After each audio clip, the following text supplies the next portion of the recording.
In this video I would like to show you how I built my version of a PET filament maker using parts that are in total below 70 euros or $70. The prices, I will add them in the description. The 3D models for the 3D printed parts are available for free on the internet. I will also add links to them in the description. And the code running on the Arduino, I will add it to a GitHub. One feature that maybe sets this project apart from the other that are already available on the internet is the fact that it will stop automatically when there is no more PET strip on the spool. Besides this, I tried to make it as cheap as possible and with common available parts. One important remark: this is not a project for complete beginners. If you have never soldered components, never written a line of code, never used power tools, this might not be the right project for you. Now let's have a look on the parts that you need for this project.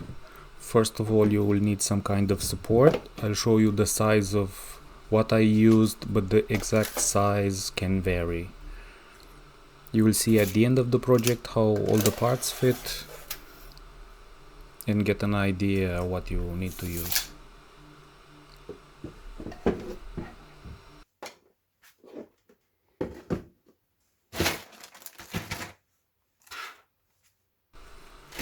For the printed parts, I will try to show you how much filament you need. For mine, I have edited a little bit the PET pool, but it should be like around 360-380 grams of filament to be on the safe side. And maybe if some parts break, you will need to reprint them.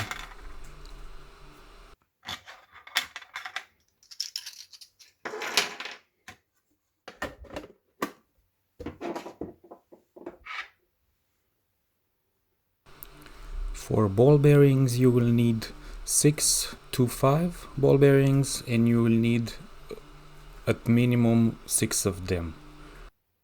If you want to make the bottle cutter that I will show, you will need another 2 or 4 of them, depends on if you want to make 1 or 2 bottle cutters. You can also 3D print ball bearings, but they are not as good as the metal ones, of course. For screws, you will need 2 of size M3 by 10 millimeters.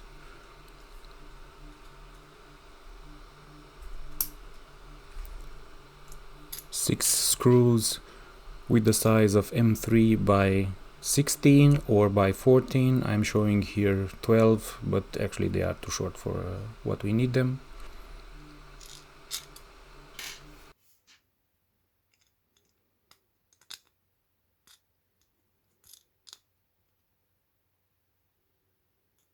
I am also using some wood screws. These are M4 by 22. Normally the machine uses M3.5, but this is what I had. And you will need also a screw rod, an M5 screw rod. 1 meter should be enough.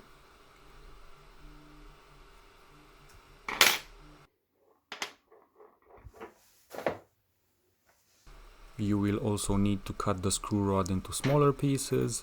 You will need 6 pieces of 12 centimeters and 1 piece of about 14 centimeters.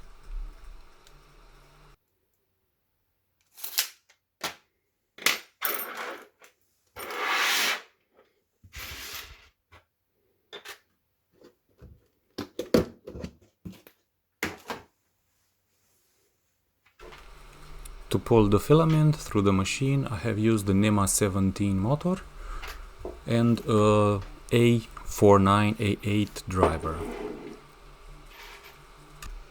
For powering the machine, you will need a 12-volt power supply. Normally even 5 amps or 6 amps should be enough. I am using a 10 amps one. You will also need a corner bracket. This has to be metal, as you will see it will hold the nozzle and the heating block. For a thermostat, I have used a W1209. This is a cheap one. It requires some modifications. For temperature sensor I have used an NTC 100K. As a heating element I have used a standard printer one 12 volt 40 watt. For displaying information I have used an LCD shield with the keypad, an Arduino clone,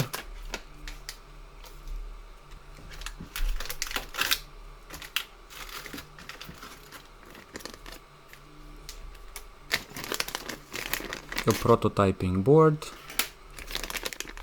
a rectifier diode, an N5408,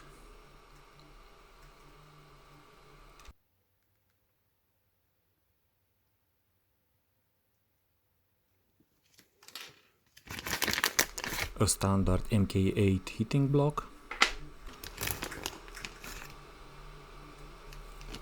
a 100 microfarad capacitor, 16 volt, a standard V6 nozzle,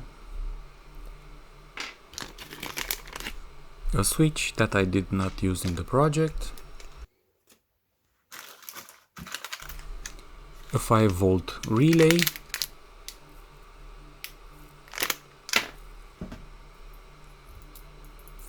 an end switch or a micro switch,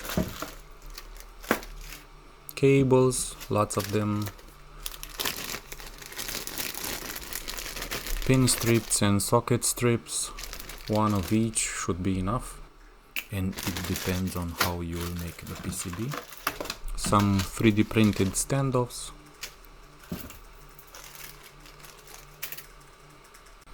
you also need a good selection of drill bits. I'm showing here 1.5, but you actually will need 1.6 or 1.7, whichever you easily can find, and the others that you can see in this video.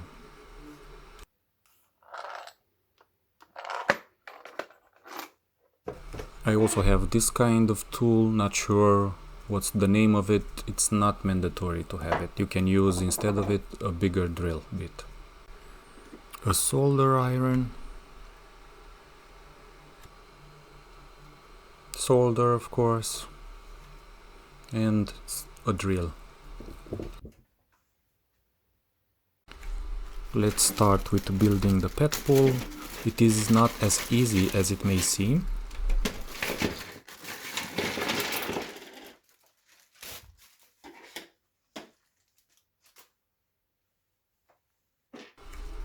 I suggest that you start with making sure that all the holes for the parts have the necessary size. This will make it much easier to put them together. Because I am using M4 wood screws instead of 3.5, I will enlarge the holes for the spool.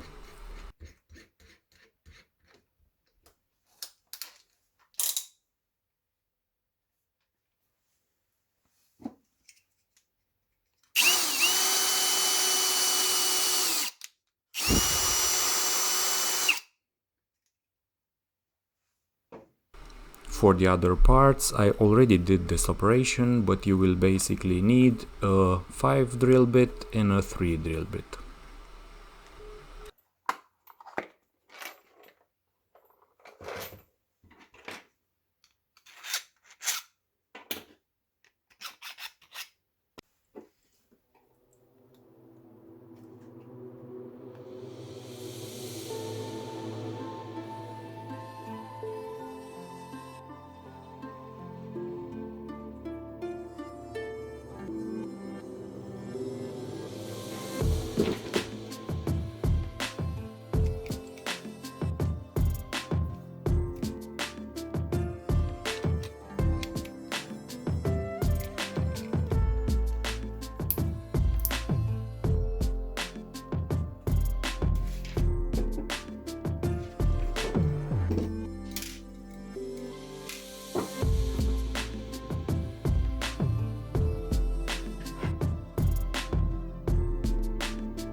Next we'll need to enlarge the nozzle size. I'm showing here that I'm using a 1.5 drill bit.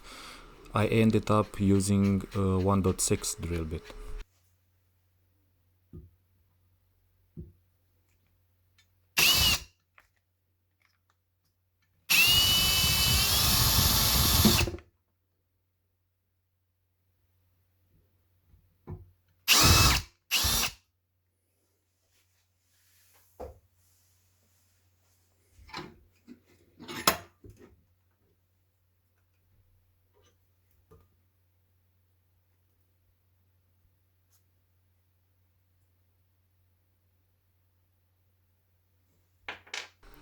We will also want to create a smooth transition for the PET strip.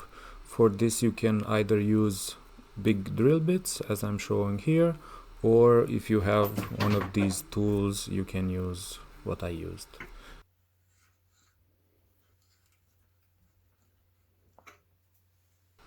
The end result should look something like this. Doesn't have to be this smooth, it works even with a rougher surface.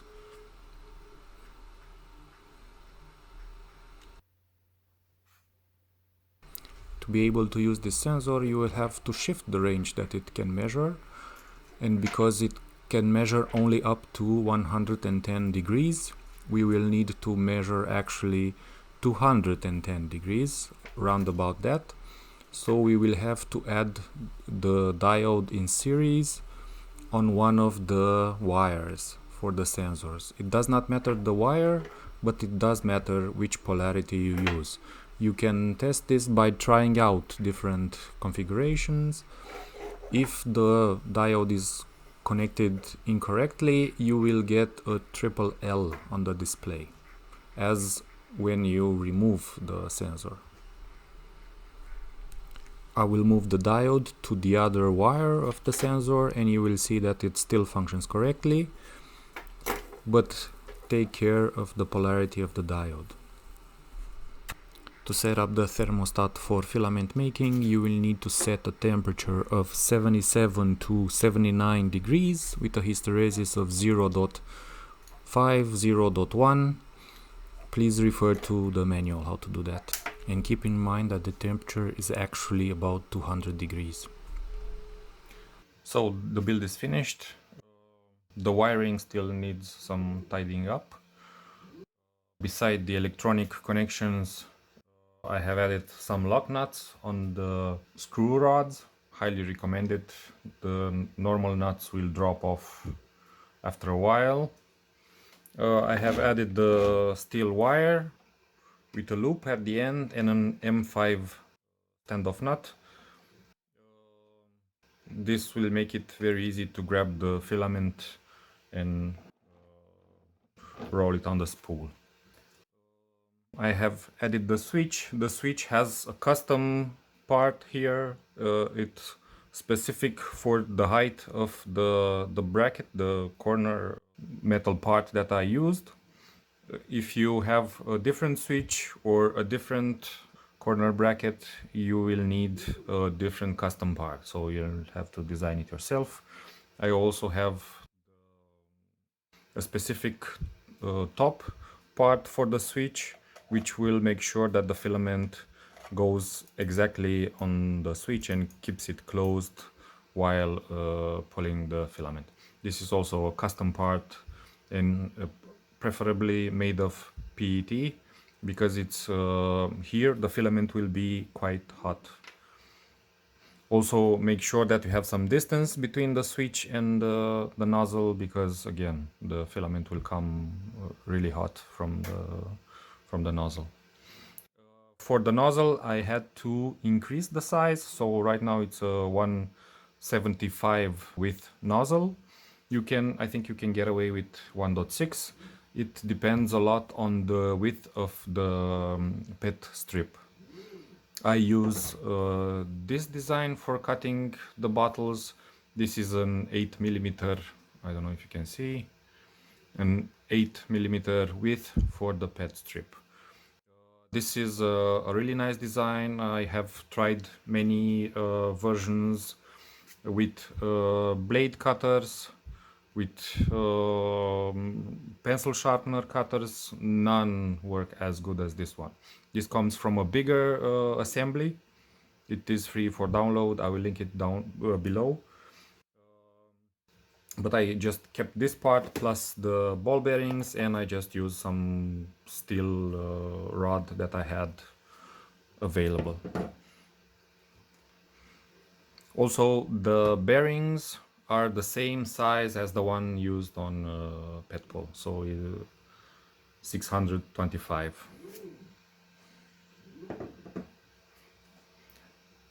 Okay, for the electronic parts, in this portion I was describing the connections, but because this is already a long video, I just skip it, and please have a look on the schematic for the exact connections. And now let's see it in action. So when you power it on,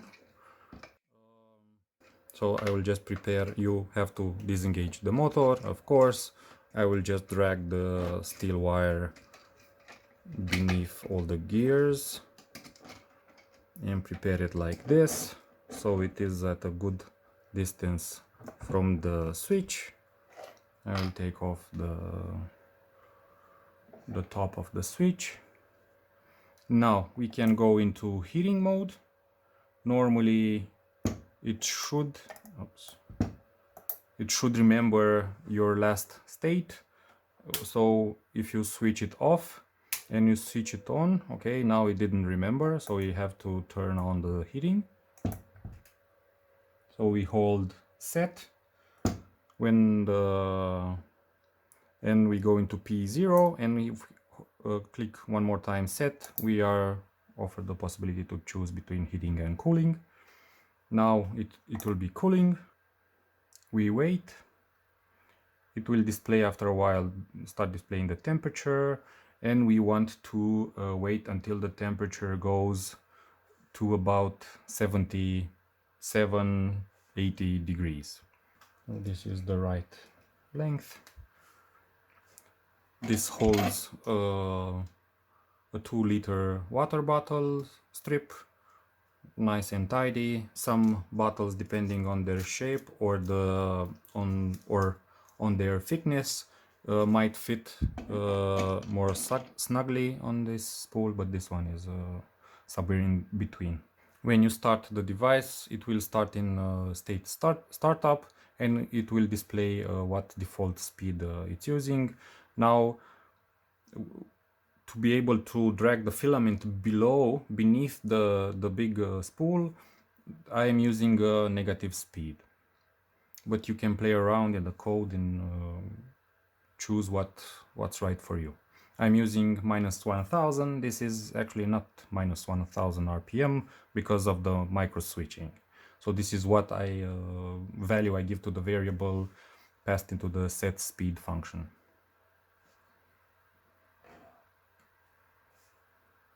Now the temperature is about right, so we can start pulling the filament through the nozzle.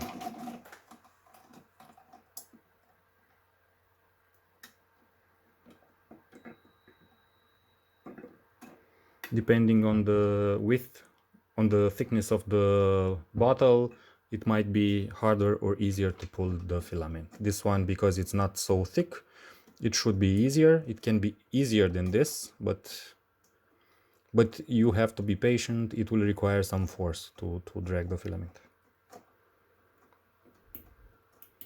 Okay, so I think this is enough. Now we'll just put it through the loop of the steel wire. drag it, we twist it, we put the nut on the filament, we cut the excess. Now we should put on this one, but I will show you what happens when the filament finishes. So if I hold the switch and I push this button, right button I would say, but not the most right button, and I hold it a little bit, it will switch to state running. Now the state machine is in state running, but we're actually not applying speed. And now to apply speed, either go up or down. And now, as you can see, it started dragging the filament. Now if I let go of the switch, it will go into state finished and it will disable the thermostat. So the heating element will not be engaged anymore. To get it back into state startup, we press this button long and it's again in state startup, and again the heating element is starting. It's started heating. Now we'll put the shroud and we'll press again this button. It will switch into state running, and now to apply speed we click one of the buttons. I usually, this is not so easy because I don't have enough debounce on these buttons, but I usually use a speed of -1000. This results in a time of about 1 hour, 1 hour and 20 minutes per 2-liter bottle. And this speed gives good results, so going faster can cause issues with the filament.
After using the PET filament maker for a while now, I can share a few thoughts. First of all, you will need a good printer to be able to print this filament. From what I understand, I don't have this problem, but from what I saw, people are having issues with printers that have single gear extruders. I have a dual gear extruder printer, so I don't have this issue. And also you will need to be able to print at higher temperatures, meaning about 258 degrees. This is the temperature that I use. I have tried lower temperatures, but I got clogs from time to time. So this is what I like to use. So this is from the printer point of view. Issues that I encounter while building the printer. First, I mean the biggest that I had was the fact that I tried to drill a nozzle with a 1.6 drill bit, and I ended up with a 2mm nozzle, which is an issue because 2mm is not so great for filament making. Also, the old nozzle that I have been using for a while now, for about 1 year on my other filament maker, started at 175, 180, and now it's at 2mm. So from time to time you will need to change the nozzles to be able to make good filament. Now I think if you create a PET strip that has a width small enough, you will be able to use a 2mm nozzle, but you will have to increase the flow in the slicer. This was the major issue that I encountered while building the machine. Also, I mentioned in the initial presentation that you will need a minimum of 5 amps for the power supply. This is correct if you have a good power supply. If you don't know how good it is, get a more powerful one. This is why I bought a 10 amps one. The price difference wasn't as big from the 5 amps one, and it makes no sense to choose the less powerful one. Okay, and for checking the filament, so if you have a bad nozzle, maybe something went wrong with the filament, I built this small thing from an aluminum rod. I drilled a 2mm hole in it, and I drag the filament through it to check it, so I don't have to measure with the calipers all the time the filament. From time to time you will get bad filament. Even that I am using a PET filament maker for 1 year, I get bad filament from time to time.